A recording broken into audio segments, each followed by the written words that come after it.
the way these people see themselves. If you have to understand the Qur'an, one of the ways to understand the Qur'an is to understand something about the culture before the Qur'an. Like, what were these people like, right? And they really, really loved wealth. And the way they showed wealth is by throwing huge parties, generosity. But the show of wealth showed that how powerful you are, and how many people have you killed was actually another show. How many swords do you have? How many, this is the kind of thing that was determined your status in that society. The people of Na'ma, they actually always define themselves by certain standards. When you belong to a certain class, then you don't want to give up that class. You're willing to move up, but you're never willing to move down. And Allah is now describing their motivation. They cannot afford to move down. أعوذ بالله من الشيطان الرجيم وذرني والمكذبين أولي النعمة ومهلهم قليلا رب اشرح لي صدري ويسر لي أمري واحلل عقدة من لساني يفقه قولي فالحمد لله والصلاة والسلام على رسول الله وعلى آله وصحبه أجمعين أما بعد. Once again, everybody, Assalamu alaikum wa rahmatullahi ta'ala wa barakatuh. We are now on the 11th ayah where Allah is going to talk about, instead of the pronoun, the noun. I'll give you a rough translation of the ayah first, and then inshallah we'll dive into some details.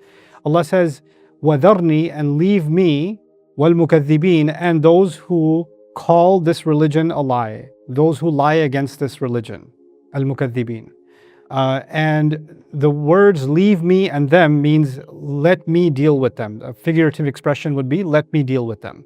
Don't worry about them, leave them to me. Leave the mukaththibin to me. And then the description of these mukaththibin. Again, let me dive a little bit into the word mukaththibin. It comes from the word kadhib, which is lie. And kadhab or mukaththib is someone who calls someone a liar. If I'm a liar, I'm a kadhib. If I call you a liar, I'm a mukaththib of you. So that would be a mukaththib. And if I think you're a liar, also a mukaththib. And if I'm telling other people that you're a liar, also a mukaththib. So mukaththib is 3 dimensions. I think you're a liar, I call you a liar, and I tell other people that you are a liar. All of that makes me a mukaththib.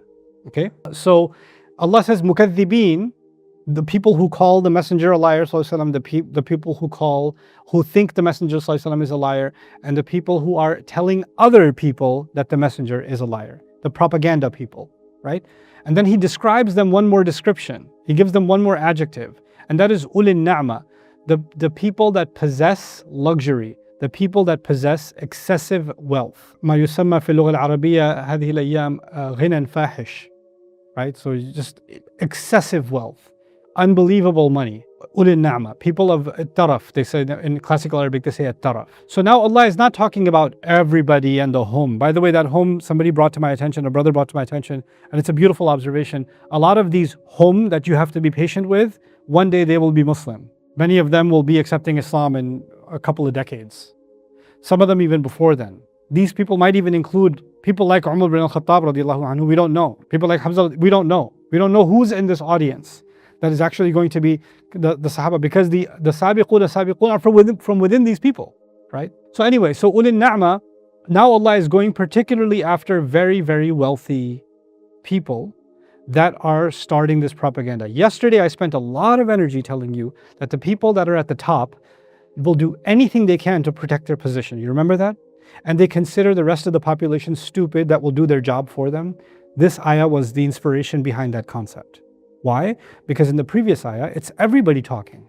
But in this ayah, Allah says, now I'm going to expose who is creating this propaganda against you. Who's the source? Who's the source? Al-mukaththibina ulil na'ma, the very, very wealthy that are propagating the lies against Islam. They are threatened by the existence of Islam. If Islam was just another religion, like any other religion, who cares? We've got 57 idols. We can make room for one more. Or you want to believe in all the idols, or you want to believe in none of them? No problem with us. But the problem with the faith in Islam in Makkah is that it challenges the status quo. It challenges the power structure. And that's why the people that have na'ma, they're being described with that. This is the reason that they are mukaththibin. This is what makes them mukaththibin. And there's another thing. I told you, they don't like to get their hands dirty. They don't like to be exposed. So what did Allah do? Allah did not expose the public by using the pronoun, but He exposed the people who hate being exposed by calling them by a description, al-mukaththibina ulil na'ma. And anybody living in Makkah who heard ulil na'ma, they would know that's like 20 people. We know those guys. Like, we know who they are. So this is a way in which the Qur'an is going after, very specifically targeting that group of people. Interestingly, the Qur'an goes after the financial elite, it goes after the social elite, and it also goes after the intellectual elite. The intellectual elites in the Qur'an, for example, were the rabbis, the people that were knowledgeable in the scripture of the Jews, and also the people that were knowledgeable in the scripture of the Christians. The Qur'an does not actually engage in aggressive debate or aggressive discourse with average Christians. It engages with the priest class. And the same thing that it does with the rabbi class. You know, the ordained, the people that are religiously educated, it talks to them. So the Qur'an will engage with debate with the rabbi class, the priest class, and again, the financial elite class. These are the classes that the Qur'an actually attacks directly. We think, for example, when you read ayat about the Christians or the Christian faith, that Allah is talking to the average Christian. He's not. He was talking to ministers, priests, telling them, go bring the book. Hatu burhanakum. So in this ayah, we're going from not exposing the general public or necessarily criticizing the general public to very threatening language from Allah, dharni wal mukaththibin. In fact, the threat suggests even something else. It's as if Allah is saying, these people, they think that they can get away with it because they have all this kind of money. I will go after their money. The one who's saying this will take away their ni'mah. This is a kind of threat from Allah. Let me deal with them. Let me deal with them. The side of this that we have to understand is class society. And so I'm going to spend a little bit of time explaining that to you, inshallah. But before we do, just some the way these people see themselves. If you have to understand the Qur'an, one of the ways to understand the Qur'an is to understand something about the culture before the Qur'an. Like, what were these people like, right? And they really, really loved wealth. And the way they showed wealth is by throwing huge parties, generosity. But the show of wealth showed that how powerful you are, and how many people have you killed was actually another show. How many swords do you have? How many, this is the kind of thing that was determined your status in that society. The people of Na'ma, they actually always defined themselves by certain standards. So to give you a concept of that in nowadays language, a car is just a car. It's got a steering wheel, it's got 4 wheels, it's got an engine, it's got a seat belt, it's got these same components, every car does. And it gets you from point A to point B. And if you're in a city like this one, you will operate within the same streets, within the same speed limits, right? You'll park in the same way, in the same places and all of it. But cars are different classes. There's a Kia, there's a Fiat, and there's a Ferrari, and there's a Porsche, and there's a Mercedes, and there's a Maybach, and there's an M5, and there's a Hyundai, right? And the different cars are different classes, even though practically they're all cars. And yes, one of them can go a lot faster than the other, but the speed limit's the same speed limit, and you're all stuck in the same traffic. So when are you gonna anyway, right? But depending on the kind of car you have, might be a pretty good indication of what status you have in society. You could see a Ferrari parked outside of a hotel, and you're like, somebody who's a big deal is here. Somebody got money. Some drug dealer. Or should I say diamonds? Anyway. So, the same thing with watches. The purpose of a watch is to tell time. But then there are Patek Philippe, and there's Rolex, and there's also G-Shock, right? There's also Tissot. There's also the Chinese watches or whatever. They're all telling time, but depending on what somebody's wearing, it's an indication of their class. Human beings, no matter how much they say there's democracy, we're all equal, we're all the same, we figure out a way of creating class society somewhere or the other. Certain neighborhoods are a certain class. Certain cars are a certain class. Clothes are clothes, but are they, right? There's even class, a purse, a lady's purse is a purse. It's a cow that died for you to hold your things. You have all these things, Purses have, because I've had sisters in my life and my daughters, there's an endless amount of things inside a purse. Like and the only thing you cannot find in the purse is the thing you're looking for. So, like, right? But but depends on, they're all, those cows were all fed the same grass. They all, raised up. But you know what? Some of those cows, after they were slaughtered and their skin was turned into leather and turned into a bag, you put a couple of C's on it. You put a golden C on, and now it's not a Chanel bag. Now it's a Louis Vuitton bag. Now this is worth more than your house, right? More than your, 6-month paycheck, etc., right? Why? Because human beings have this desire to illustrate a certain class, right? They want to associate themselves with these things, and these things bring a certain kind of prestige. These things, this is the stuff of na'ma. Na'ma means high luxury. Don't confuse na'ma with ni'ma, with a kasra. Na'ma is something else. Ni'ma is something else. Na'ma is high luxury. Allah is describing people that are used to living in high luxury. And people that live in high luxury, they spend on things that you don't really need to spend on. A purse is just a purse, but then there's a purse that's 10,000 euros, right? It's still going to carry the same stuff. It's still made of the same cow. But now you're going to spend that. Why? Because you are people of what? Na'ma. You're going to get a certain kind of thing because you belong in certain... And once you're in that class, to make sure everybody remembers that you belong in that class and to keep up with other people in that class, you better keep up with the trends of whatever these people are purchasing. And we do this, not just the super elite. We have this obsession of class society throughout societies, throughout different cultures. Even in a school, in a kid's school, where there's uniform. You can't even buy different clothes. They're all buying the same clothes. Some kid has the shiniest shoes. And he's the elite. Oh, look at those shoes. He's the Qarun of that class. I've recently found out hijabis have some hijab lines that are like elite hijabs. And they drop and there's like a 48-hour get it or you're going to miss out. And if you get it, you're like, oh, look at, you know what? I got 3 of them. Nobody else will know that this is the elite hijab line except...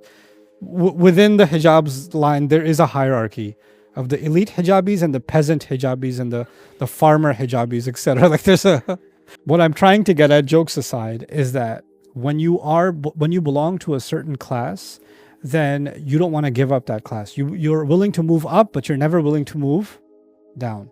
And Allah is now describing their motivation. They cannot afford to move down. This is why they're calling this religion a lie. Because if they accept this religion, then everyone's equal. Then nothing makes them special except their deeds. Then the kind of car you drive doesn't make you a superior person. The brand of clothes don't make you superior.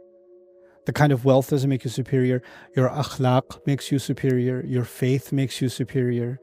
Your connection to God makes you superior. And by the way, there's a contrast. There's a hierarchy in the beginning. You saw the elite status is qumil layla illa qalila. Then less than that is nisfahu. Then awinqus. Then even awzid ali. There's a new hierarchy. But that hierarchy is secret. If somebody's praying all night or half the night or not at all, we don't know because it's secret. It's at night. So the only one who knows that hierarchy is who?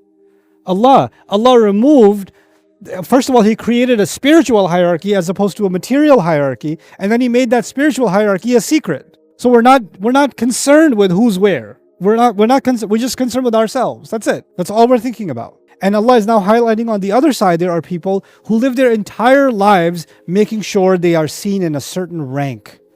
And they cannot be taken below that rank. This is the psychology of takdeeb. Why would the message of Islam be rejected by anyone to this day? Not just in Makkah, to this day. Why will anyone reject the message of Islam? One of the reasons will be maybe accepting one teaching of Islam or one part of Islam, whatever part they have a problem with, takes something away from their rank. It takes something away from their position. Then they lose that. If a rabbi in Medina accepted Islam, before he accepted Islam, he had every Saturday, after the Sabbath was over, the community used to get and listen to his khutbahs. They used to get their fatwas from him. They used to call him the scholar. They used to respect him. All of a sudden, he becomes Muslim. His own community abandons him And when he becomes Muslim, he's not a scholar anymore. He's the newest Muslim. So he's the least knowledgeable, not the most knowledgeable. Immediately he loses all of his rank. Immediately. Not an easy thing to accept. If an elite from Makkah, who's used to being treated like everybody comes and serves him, when he walks in, everybody stands up. When he walks, people don't make eye contact. People come and show their respects. He's going to accept Islam, and Bilal is senior to him. Bilal has more respect than he does, radiyallahu anhu, right? How's he going to accept that? I can't. You want me to be considered equal to this person. This is what you want. I can't have it. This is the same reason even within Islam, even though we are Muslim as a civilization, many of our behaviors are based on class society. Many of our cultural practices are based on class society. And even when we are confronted with the teachings of Islam that go against that, we are not willing to accept those teachings because we are too obsessed with being ulun na'ma. That is the class in which we belong. We don't want to come down from that. So we will reject that aspect of Islam, or even call those people liars or whatever else. That's your Islam, that's not my Islam. My Islam is different. This is a psychology of takdeeb, and they want to protect their corruption. And by the way, the same things that happened in the Jewish religion and the Christian religion will happen in the Muslim, and has happened in the Muslim religion, in Islam. And what is that? There were different groups that were created, and each group saw themselves as superior, and instead of being loyal to the truth, they wanted to be loyal to their status. And if they accept, for example, there's one group that has their sheikh and another group has their sheikh, right? Each group is trying to demonstrate their superiority, whose sheikh is sheikher, right? So even if you have you're one of the top students of Sheikh A, but one of the things that Sheikh B said is correct, and your Sheikh's evidences are weaker on this one thing, you're going to have a hard time accepting that, because if you give them a point, then your rank comes down. So your loyalty is no longer to the truth. Your loyalty is to your rank. You're no longer students of truth. You're studying to elevate in a certain place in society. That's the wild thing about the Quraysh, that it's not just about the Quraysh. This is the sickness of humanity that's going to permeate all in Muslim society, outside of Muslim society. In the Christian religion this happened, in the Jewish religion this happened, in Islam this has happened. Between Islam and non-Muslims this has happened. Of course, the elites are the prime example that they don't want to give up their qualities. And then that's the opposite worldview, right? What's the most admirable quality? Ulun na'ma becomes like the thing to want. I want to be like that. I want to have that. I want to get away with things. He'll help me. He'll show me the way. Those are the values to aspire towards. So ulun na'ma aren't just ulun na'ma, they're also role models. Role models for the sheep, right? They will lose that status, because what is Islam offering? What's so great about the Prophet ﷺ? The fact that he's an orphan, the fact that he doesn't have any governance in Makkah, even though he comes from a noble family, he's not well off. In fact, his wife is doing most of the finances, alayhi salatu wasalam. The fact that all of his followers belong in very different classes, right?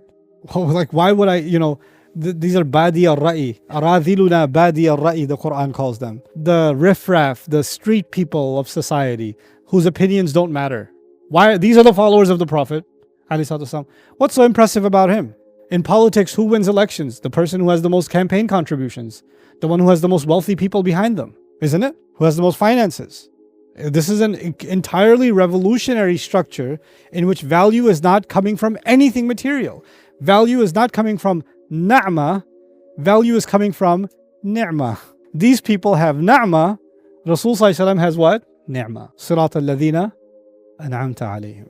This is the ni'mah. Allah has given the ni'mah to the believers, the fadl to the believers of Islam itself. So this is actually the direct contrast between their value system and our value system, right? What's also even more amazing about our religion is the Qur'an is not against wealth. The Qur'an is not against money. The Qur'an is against the improper use of money. It's against the hoarding of money, as I was telling you before.